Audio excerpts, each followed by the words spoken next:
just general public sentiment is definitely trending towards climate action, compared to, say, post 2008, when there's, the global financial crisis really shifted people's focus a little more on financials than non-financial metrics, right? Mhm.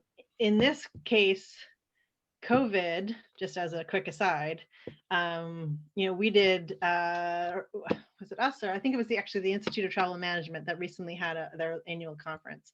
And they did a poll of all the participants, and 96% of the travel buyers said that sustainability is going to be more important than ever post-COVID in their travel buying strategy, which is Wow. Is it amazing. I mean, I don't global? think I've ever heard of anything where 96% of people respond yes. So that's really heartening, because I wondered if, like Yeah. the global financial crisis, if sustainability would start to take a back seat. So I'm really This, glad it remains uh, high in the agenda. yeah, this was a global survey. It's a I think the audience at the Institute of Travel Management is largely European focused, but it is, people from all over the globe can attend. So the majority are probably based in Europe. So that's Mhm. one, is consumer sentiment.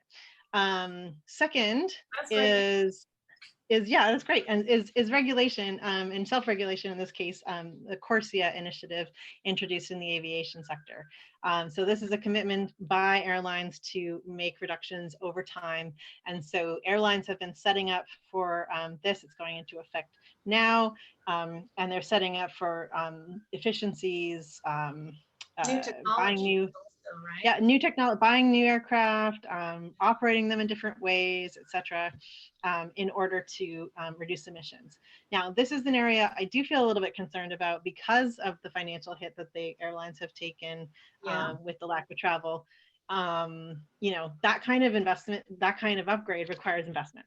And so, to the extent that they have financial priorities focused around, the basics coming out of COVID, then that will just make it more difficult for them to achieve the efficiencies and things that they have committed to under Corsia. And so I hope that stays on track. But that's an area that, um, you know, I feel a lot of empathy for airlines, because, as I said, buying a new fleet of aircraft is a very expensive investment. And, when you're trying to make sure you're preserving livelihoods for, your important staff, then those are hard priorities to balance.